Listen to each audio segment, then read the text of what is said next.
पिछली क्लास में क्लास ऑस्टियोपथीस और क्लास कॉन्ड्रिक्टिस के बारे में पढ़ा, उसी को आज हम जिस तरीके से मैंने कहा था कि कंपैरिजन करके दोनों को एक साथ कैसे आप लर्न रखोगे, तो एक साथ लर्न रखने का तरीका कि मैंने कहा था कि उनमें से जो भी आप लोगों को डिफरेंट लगे या जो भी चीज़ें सिमिलर लगे वो आप अपनी नोटबुक में जरूर लिखेंगे।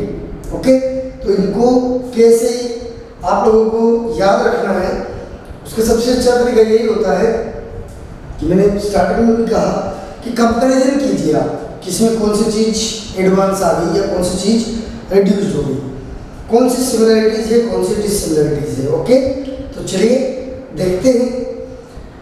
कॉन्ड्रिक्टिस यानी कास्ती मत्स्य, तो कास्ती मत्स्य के अंदर कॉन्ड्रिक्टिस में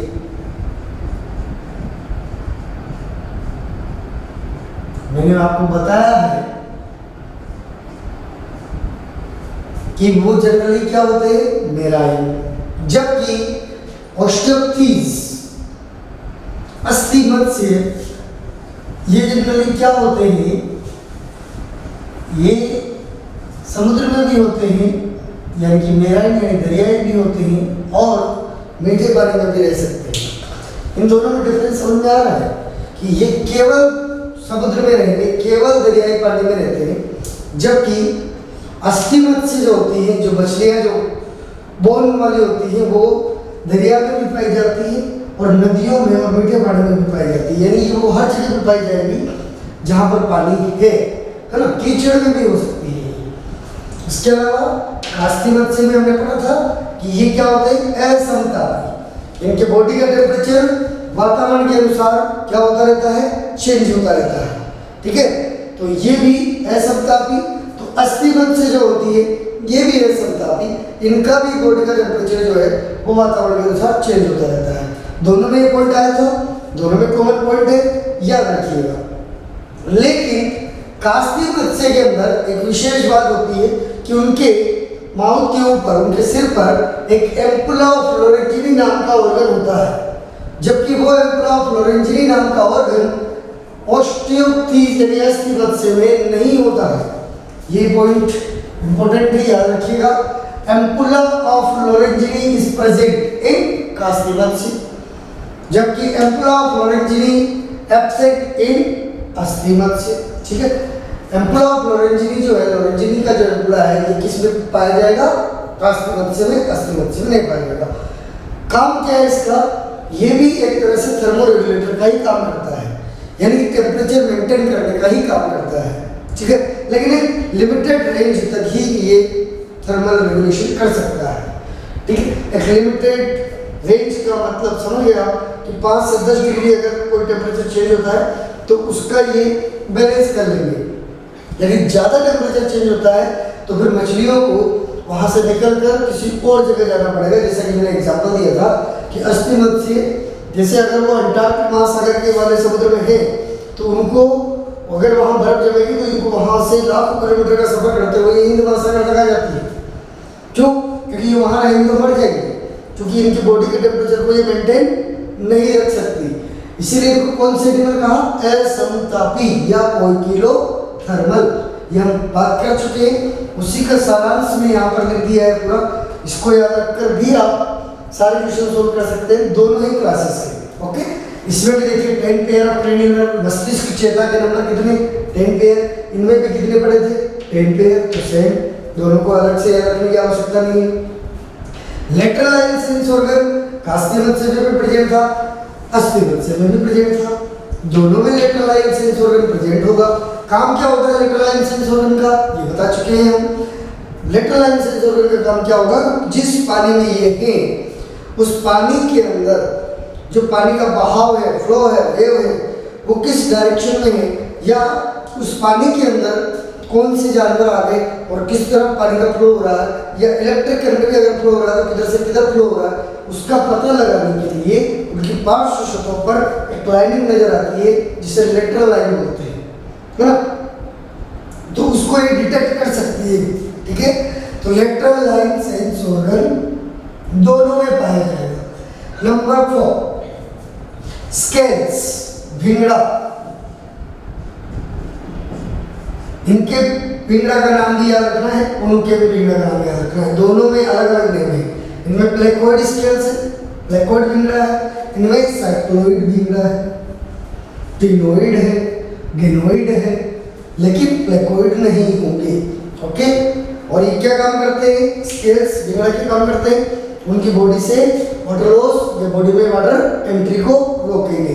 यानी ये बेसिकली इसका काम करते हैं भिंगड़ा, इम्परमेबल टू वाटर, वाटर की एंट्री को रोकने के लिए सहायक है। इसके बाद आते हैं गिल्स, झालर। झालर के नंबर याद रखने पड़ेंगे आपको। इनमें कितनी झालर होती है? 5 to 7 पेयर्स, 5 से 7 जोड़। इनमें केवल 4 जोड़। और झालर के ऊपर जो मैंने कहा झालर ढाकन, झालर को ढकने वाला ओपर्क्युलम जिसे कहते हैं, झालर ढाकन जिसे कहेंगे, ओपर्क्युलम इनमें नहीं होता, कास्ती मत्स्य में नहीं होता, जबकि अस्थि मत्स्य में झालर ढाकन इज प्रेजेंट। ठीक है, याद रखिएगा। लेकिन इनके अंदर एक एक्सेप्शन है, काइमेरा। इसके बारे में मैंने बताया था कि ये दोनों के बीच की योजक कड़ी है। योजक कड़ी क्यों कहते हैं इसको? एक तो झालर ढाकन सब में नहीं है, लेकिन इसके अंदर होगा, अपवाद है। कास्ती मत्स्य होते हुए भी इसमें होता है, पहला पॉइंट। दूसरा पॉइंट, अवसारणी इनके अंदर होता है, लेकिन इसके अंदर अवसारणी भी नहीं होता है। ठीक है, तो ये दोनों पॉइंट याद रखिए, इंपॉर्टेंट है। ये तो सबसे ज्यादा इंपॉर्टेंट है, इसको जरूर याद रखिएगा। चलिए, उसके बाद आता है वाताशय। वाताशय इनमें नहीं होते, इनमें होते हैं। अब एयर ब्लैडर या वाताशय की जब बात करते हैं हम, तो ये क्या काम करते हैं ये मैं समझा चुका हूँ। वाताशय जब ये पानी में फ्लो कर रही होती है मछलियाँ, तो ये पानी में एक कितनी गहराई में गई, वहाँ से नीचे नहीं डूब जाए, तो डूबने से बचाने के लिए इनमें क्या होते हैं? वाताशय। ये अपने वाताशयों में हवा भर लेती है और एक जगह पर पानी में रह सकती है, डूबेगी नहीं अंदर, बरोबर। लेकिन इनमें ये नहीं होता, इसलिए इनको क्या करना पड़ता है? कास्ती मत्स्य को लगातार तैरते रहना पड़ता है, रात दिन 24 आवर तैरती रहती है। ठीक है, ताकि डूबे नहीं, क्योंकि इनमें एयर ब्लैडर नहीं है। जबकि अस्थि मत्स्य में ऐसा नहीं है, अस्थि मत्स्य एक जगह रह सकती है, रुक सकती है, क्योंकि इनमें एयर ब्लैडर प्रेजेंट है, वाताशय प्रेजेंट है। Okay, next is digestive system. Digestive system में हमने कहा था कि इनका माउथ जो होता है वो वेंट्रल, वक्षीय सतह पे होता है, जबकि इनका माउथ, अस्थि मत्स्य का जो माउथ होता है वो टर्मिनल होता है, याद रखिए। ओके, उसके बाद इंटेस्टाइन, आंत्र के अंदर जो अवशोषण का सपाटी क्षेत्र है उसको बढ़ाने के लिए इनके अंदर स्क्रोल वाल्व या स्पाइरल वाल्व प्रेजेंट होता है। इनमें स्क्रोल वाल्व या स्पाइरल वाल्व प्रेजेंट नहीं होता है, क्योंकि ऑलरेडी इनकी इंटेस्टाइन बहुत लंबी होती है। Okay, next is excretory system. इनमें उत्सर्जित पदार्थ कौन सा होगा कास्ती मत्स्य में? यूरिया। यूरिया होगा, इसलिए क्या बोलेंगे इनको? यूरियोटेलिक। तो इनमें यूरियोटेलिज्म बोल देंगे। ये क्या करते हैं? इनमें अस्थि मत्स्य में एक्सक्रीटरी मटेरियल कौन सा होता है? अमोनिया। तो अमोनिया होगा तो क्या बोलेंगे? अमोनोटेलिक। ओके, ये दोनों मछलियां हैं, लेकिन दोनों में उत्सर्जित पदार्थ अलग अलग है। एक केवल दरिया में रहती है, एक दरिया में भी पाई जा सकती है और मीठे पानी में भी पाई जा सकती है। तो इनके अंदर होता है अमोनिया, इनके अंदर होता है यूरिया। इसके बाद बात करते हैं फर्टिलाइजेशन, निषेचन।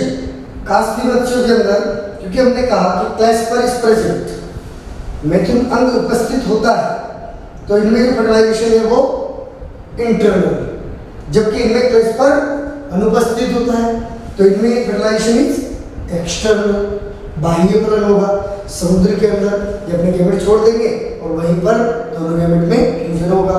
फीमेल बॉडी के अंदर फर्टिलाइजेशन नहीं होगा, उसको बोलते हैं बाह्य फलन। ओके, नेक्स्ट इज फर्टिलाइजेशन हो गया, बेबी बन रहा है, तो बेबी बनता है कि अंडे बनते हैं, दोनों में डिफरेंस है। इसमें बोलते हैं हम ओवोविविपेरस, अपत्य प्रसूति, जबकि इनमें बोलते हैं हम ओविपेरस यानी अंड प्रसूति। ये अंडे देते हैं, यानी ये मछलियाँ होगी अस्थि मत्स्य, ये अंडे देंगी, जबकि कास्ती मत्स्य जो होंगी वो बच्चे देंगे, डायरेक्टली उनके बेबी निकलते हैं।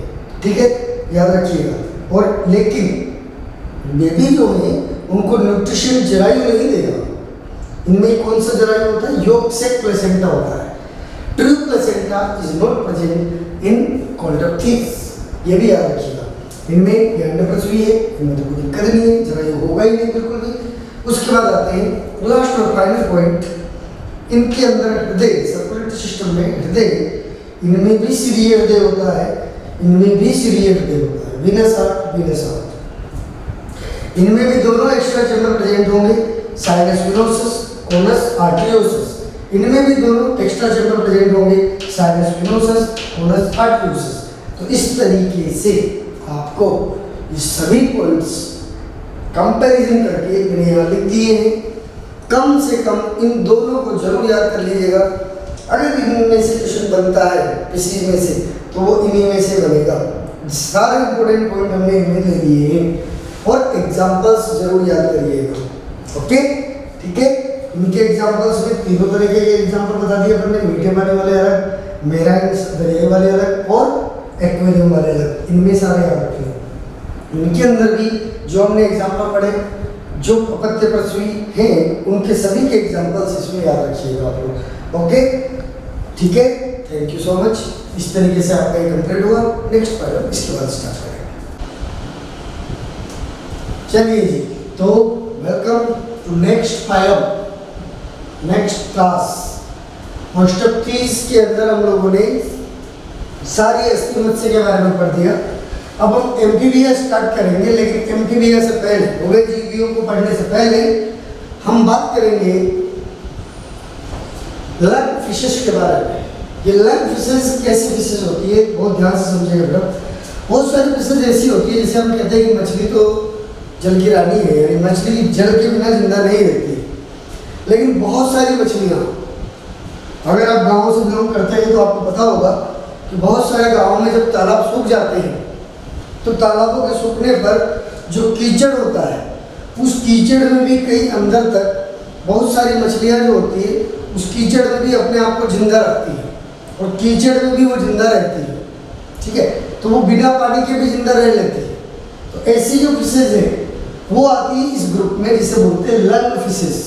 वो क्यों रह पा रही है, कीचड़ में भी क्यों रह पा रही है? क्योंकि उनमें गिल्स जो है, जो झालर जो है, जो कि पानी के अंदर झालर काम करते हैं, लेकिन अब पानी तो है नहीं, तो पानी नहीं है तो उनके अंदर क्या डेवलप हो गए? उनमें लंग्स डेवलप हो गए। और आपको पता है कि लंग्स का डेवलपमेंट होना ये टेरेस्ट्रियल कैरेक्टरिस्टिक है। टेरेस्ट्रियल मतलब जो जमीन पर रहने वाले प्राणी हैं उनका कैरेक्टरिस्टिक है। ठीक है, तो ऐसी मछलियाँ जो लंग्स के द्वारा श्वसन करती हूँ वो आएंगी लंग फिशेस के अंदर। इनके ग्रुप को बोला जाता है डिप्लोइड ग्रुप। ठीक है, और इन्हें कभी कभी अंकल ऑफ एम्फीबिया भी बोल देते हैं। अब एम्फीबिया के अंकल क्यों बोला? क्योंकि जो ऐसा माना जाता है कि पुराने समय में जो उभयजीवी बने होंगे वो इसी प्रकार की मछलियों से बने होंगे। ओके, क्योंकि अभी तक हमने देखा तो मछलियों में गिल्स है, लंग्स नहीं है। एम्फीबियंस में लंग्स डेवलप हो गए। ठीक है, तो लंग्स डेवलप हो गए एम्फीबियन उभयजीवियों में। मछलियों में ये ऐसी मछलियाँ जिनमें लंग्स है, तो इससे पता लगाया जा सकता है कि इस तरह की मछलियाँ नहीं होंगी जिनसे क्या बना होगा? उभयजीवी बने होंगे। ओके, पहला पॉइंट तो ये। तो सबसे इंपॉर्टेंट पॉइंट, लंग्स किसके द्वारा रेस्पिरेशन करती है? Respiration by lungs. ये फेफसा के द्वारा श्वसन करती है, नंबर 1। नंबर 2, आप लोगों को पता होना चाहिए मछलियों में जो हार्ट होता है वो कितना चैम्बर होता है? 2 चैम्बर। एक कर्णक और एक क्षेपक होता है। ठीक है, यानी कि उनका हार्ट 2 चैम्बर होता है। और उनके हार्ट को क्या बोलते हैं अपन? शिरीय हृदय, वीनस हार्ट, क्योंकि वो केवल कौन से रुधिर को पंप कर सकता है? अशुद्ध रुधिर को पंप करता है। लेकिन यहाँ पर इनके केस में हार्ट जो है वो 3 चैम्बर्ड हो गया। ये भी किसका कैरेक्टर है? एम्फीबियंस का। याद रखना, इनमें 3 चैम्बर्ड हार्ट प्रेजेंट होता है,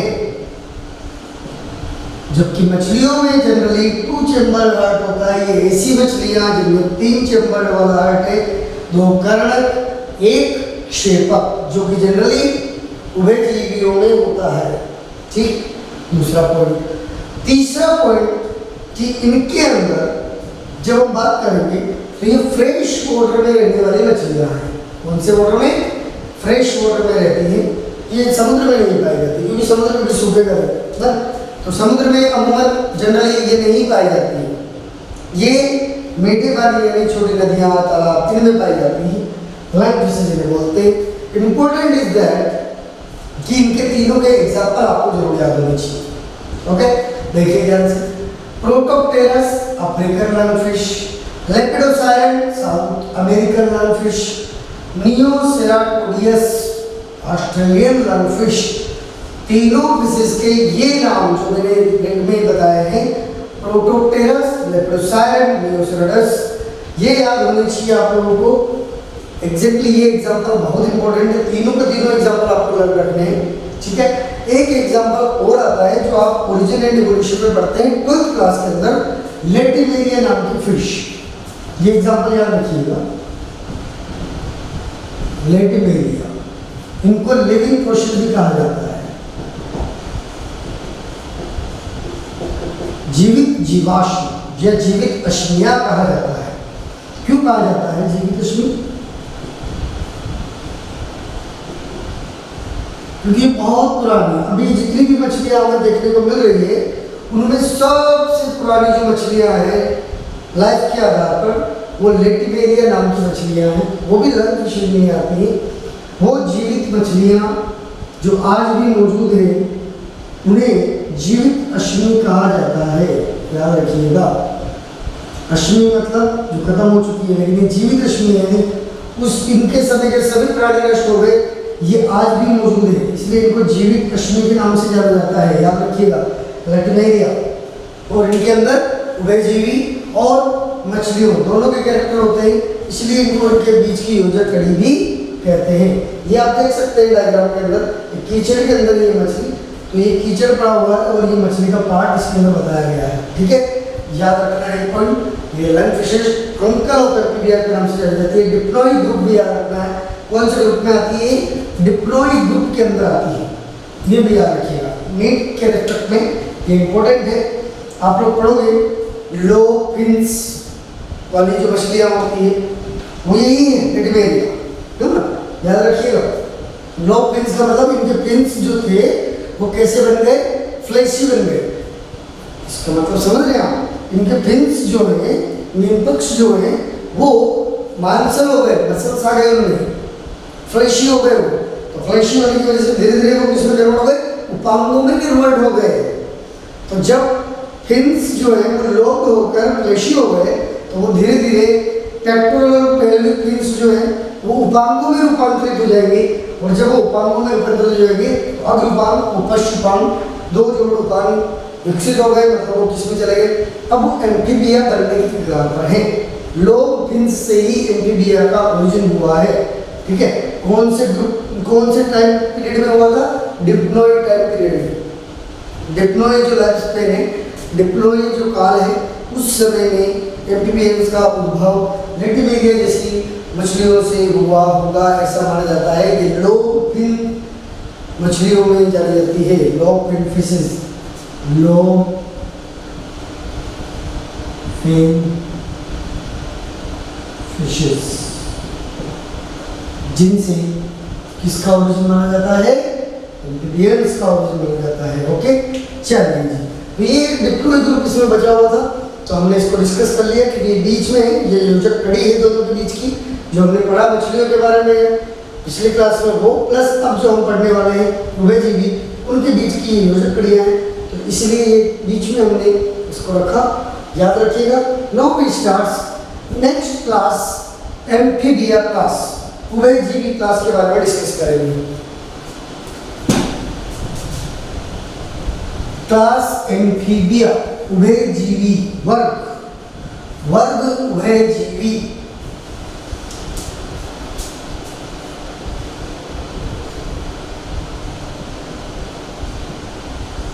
उभयजीवी कौन से काल में इनका ओरिजिन हुआ? अभी मैंने बताया, याद रखिएगा। डिवोनियन पीरियड, डिवोनियन काल में इनका ओरिजिन हुआ था। इनका सुनहरा काल, जब ये बहुत ज़्यादा मात्रा में मौजूद थे, पूरी दुनिया में सबसे ज़्यादा मात्रा में मौजूद थे, तो इनका जो स्वर्णिम काल है, गोल्डन पीरियड जो है इनका, वो है कार्बोनिफेरस पीरियड। दोनों याद रखिएगा, कार्बोनिफेरस पीरियड में ये पूरी दुनिया में फैल गए। डिवोनियन पीरियड में इनका ओरिजिन हुआ। कौन सी मछलियों से हुआ वो अभी मैंने बता दिया, लेटिबेरिया जैसी lobed fin fishes like latimeria, उनसे इनका उद्भव हुआ है। अब उभयजीवी क्लास, जैसे वर्ग उभयजीवी जो है, इसको उभयजीवी क्यों कहते हैं? नाम में ही छुपा हुआ है। उभय का मतलब दो, यानी कि ये पानी में भी रह सकते हैं और जमीन पर भी रह सकते हैं। इसीलिए ये डुअल मोड ऑफ लाइफ इनमें पाई जाती है, ये पानी में और जमीन में दोनों जगह रहते हैं, इसलिए इनको क्या कहा गया? उभयजीवी। लेकिन एक पॉइंट याद रखना है कि हम बोलते हैं कि पानी में रह सकते हैं, जमीन पर रह सकते हैं। तो फर्स्ट ऐसे एनिमल जो कि इस जमीन पर आए, तो फर्स्ट एनिमल जो कि टेरेस्ट्रियल हुए, फर्स्ट टेरेस्ट्रियल एनिमल अगर पूछा जाए तो फर्स्ट टेरेस्ट्रियल एनिमल, पहले जमीन पर आने वाले जीव कौन से थे? तो वो एम्फीबियंस थे। ओके, याद रखिएगा। और उभयजीवी क्यों कहते हैं? क्योंकि ये पानी और जमीन दोनों जगह पर रह सकते हैं। लेकिन फर्स्ट सक्सेसफुल टेरेस्ट्रियल एनिमल को नहीं कहते, कि सफल नहीं किया कहा जा सकता। क्यों? क्योंकि इनको, ये जमीन पर रह सकते हैं आराम से, इनमें लंग्स भी डेवलप हो गए, लेकिन इनको रिप्रोडक्शन के लिए, किसके लिए? जन्म बाटे इनको पानी में जाना ही पड़ेगा। क्यों? ऐसा क्यों? क्योंकि ये जो अंडे देते हैं, उन अंडों के ऊपर हार्ड कोटिंग नहीं है। यानी ये वातावरण के ऊपर जो, वातावरण में जो टेम्परेचर होगा, वातावरण में जो परिस्थितियाँ होगी, उनको वो अंडे सहन नहीं कर पाएंगे और खराब हो जाएंगे। तो पानी में रहेंगे तो सुरक्षित रहेंगे। वातावरण से बचने के लिए ये अपने अंडों को पानी में जाकर ही अंडे देते हैं। यानी इनको रिप्रोडक्शन के लिए पानी की नेसेसरी है, आवश्यकता जरूर इनको रिप्रोडक्शन के लिए पानी की आवश्यकता पड़ती ही है। इसीलिए इनको बोला जा सकता है कि ये फर्स्ट सक्सेसफुल टेरेस्ट्रियल एनिमल नहीं है। पहले एनिमल है जो जमीन पर आए, लेकिन सफल स्थलीय प्राणी इनको नहीं कह सकते हम। प्रथम सफल स्थलीय प्राणी ये नहीं है, इनके बाद जो सरीसृप आएंगे वो प्रथम सफल स्थलीय प्राणी कहलाएंगे, क्योंकि उनके अंडों के ऊपर हार्ड कोट पाया जाता है। उनके अंडे खराब नहीं होंगे, तो वो अपने अंडों देने के लिए उनको पानी में जाने की आवश्यकता नहीं होती। सरीसृप are the first successful terrestrial animal, but amphibians are the first terrestrial animal. दोनों में फर्क बता दिया मैंने कि पानी की आवश्यकता क्यों पड़ती है, क्योंकि इनके अंडों के ऊपर हार्ड कोटिंग नहीं होती है। ओके, ये हो गया एम्फीबिया के बारे में बेसिक चीज। अब बात करते हैं हम इनके जनरल कैरेक्टरिस्टिक के बारे में। तो नेक्स्ट पॉइंट जो हम डिस्कस करेंगे, एक एक करके इनके बहुत सारे पॉइंट्स हैं, सभी पॉइंट डिस्कस करेंगे। सबसे पहले जनरल पॉइंट्स, जनरल फीचर्स जो इनके बारे में आपको पता होना चाहिए, जैसा कि मैंने अभी आप लोगों को बताया। पहला पॉइंट, एम्फीबियंस उभयजीवी मतलब डुअल मोड ऑफ लाइफ, जो दो जगह पर जीवन यापन कर सकते हो। ऐसे जो एनिमल्स होते हैं उन्हें उभयजीवी कहते हैं। These can live in water as well as land। ये पानी में और साथ साथ जमीन पर भी रह सकते हैं, इसीलिए इनको उभयजीवी कहा। ये तो हमने पहले ही बात कर ली। एक और general point, amphibians are the first vertebrate. ये पहले पृष्ठवंशी है who made transition from aquatic to terrestrial mode of life, जो पानी से जमीन पर ट्रांजिस्ट हुए, प्रतिस्थापित हुए, पहली बार जमीन पर आए। ऐसे फर्स्ट वर्टिब्रेट ये उभयजीवी कहलाते हैं। ओके, ये पॉइंट याद रखिएगा। First vertebrate, the first animals which are live in land, okay, जो कि धरती पर सबसे पहले आए वो कौन थे? उभयजीवी, ओके। और अगर फर्स्ट एनिमल की जगह फर्स्ट वर्टिब्रेट भी लिखे तो भी यही होगा। अब मैं फर्स्ट वर्टिब्रेट क्यों लिख रहा हूँ, ध्यान से समझना। कॉकरोच किसमें आते हैं? आर्थ्रोपोडा में। अब वो तो भैया वर्टिब्रेट नहीं, वो तो इनवर्टिब्रेट है। हाँ, दिमाग में क्वेश्चन उठ सकता है ना कि भाई कॉकरोच तो सर, कॉकरोच भी जमीन पर रहते हैं, तो कॉकरोच तो इनके पहले ही आ गए थे। कॉकरोच इनके पहले आ गए थे, लेकिन वो पृष्ठवंशी नहीं थे, वो अपृष्ठवंशी है। तो अगर क्वेश्चन पूछा जाए कि पहले पृष्ठवंशी कौन है, तो कौन होंगे भाई? एम्फीबियंस। कॉकरोच वगैरह पृष्ठवंशी में नहीं आते, वो अपृष्ठवंशी में आते हैं। तो अपृष्ठवंशी में तो बहुत सारे एनिमल्स आ गए जो जमीन पर आ चुके थे। इंसेक्ट्स, बहुत सारे कीड़े मकोड़े, है ना, कॉकरोच, अर्थवर्म, सब जमीन पर भी रह सकते हैं। लेकिन ये कोड याद रखना है, बहुत इंपॉर्टेंट है। फर्स्ट वर्टिब्रेट अगर पूछा जाए फर्स्ट वर्टिब्रेट कौन से, तो ही हमें बोलना है कि एम्फीबियंस है, ओके। चलिए, then the next point, next feature पढ़ते हैं इसके बाद। अब आते हैं next feature, habit and habitat. तो भाई ये कहाँ पर पाए जाते हैं, इनके निवास स्थान।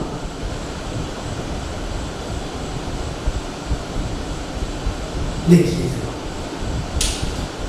हमने कहा कि एम्फीबियंस जो है वो पानी पर भी रह सकते हैं और जमीन में भी रह सकते हैं, ठीक है। तो फ्रेश वाटर में रहेंगे, पानी में कौन सा, ये दरियाई पानी में नहीं मिलते। कभी ये मत सोच लेना कि मेंढक समुद्र में भी मिलता होगा, मेंढक कभी भी समुद्र में नहीं मिलता, दरिया में नहीं मिलता। मेंढक हुए, एम्फीबियंस हुए, ये कभी भी पानी में तो रहेंगे, लेकिन दरियाई पानी में कभी नहीं रहेंगे। No marine forms, it is important. पानी में है लेकिन दरिया में नहीं है। ये मीठे पानी में रह सकते हैं, यानी नदियों में, तालाबों में, और भी जहाँ पर भी फ्रेश वाटर मिले वहाँ पर ये पाए जा सकते हैं। नंबर 2, धरती पर भी पाए जाएंगे, लेकिन कौन सी जमीन पर? जो भेज युक्त होगी, जिसके आसपास पानी होगा, पानी के आसपास वाली जमीनों पर ही रहेंगे। रेगिस्तान में कभी नहीं मिलेंगे। हाँ, ये भी याद रखिएगा, रेगिस्तान में कभी भी मेंढक नहीं मिलेगा, यानी कि एम्फीबियंस कभी भी डेजर्ट और दरिया, यानी कि मेराइन्स, डेजर्ट और मेराइन, समुद्र और रेगिस्तान में ये कभी भी नहीं मिलते। No marine forms is available. Some frog live on trees. कुछ ऐसे भी मेंढक होते हैं, देखिए डायग्राम में दिखा रखा है, हाइला नाम का फ्रॉग होता है, ग्रीन कलर का दिखता है, पेड़ों पर रहते हैं, पेड़ों पर उछल उछल के एक पेड़ से दूसरे पेड़ पर जा सकते हैं। तो हाइला नाम के ट्री फ्रॉग भी होते हैं जो पेड़ों पर रह सकते हैं। पेड़ों पर रहते हैं इसलिए जनरल नाम ट्री फ्रॉग बोल दिया। नाम बेसिकली क्या है? हाइला, ओके। तो ये हो गया इनका हैबिट और हैबिटेट। क्या बोलेंगे? फ्रेश वाटर में रहते हैं, ठीक है, दरियाई पानी में कभी नहीं रहेंगे, लैंड पे भी रहेंगे तो ऐसी लैंड पे रहेंगे जहाँ आसपास पानी हो, यानी मॉइस्ट लैंड, भेजयुक्त जमीन पर रहेंगे। डेजर्ट रेगिस्तान में कभी नहीं मिलेंगे। कुछ ऐसे भी होते हैं जो पेड़ों पर रहते हैं, एग्जाम्पल दिया हुआ है हाइला या ट्री फ्रॉग, ओके। ये पॉइंट इंपॉर्टेंट है, याद रखना। डेजर्ट और मेराइन में ये नहीं पाए जाते, no marine forms is available. चलिए, ये हो गया हैबिट एंड हैबिटेट के बारे में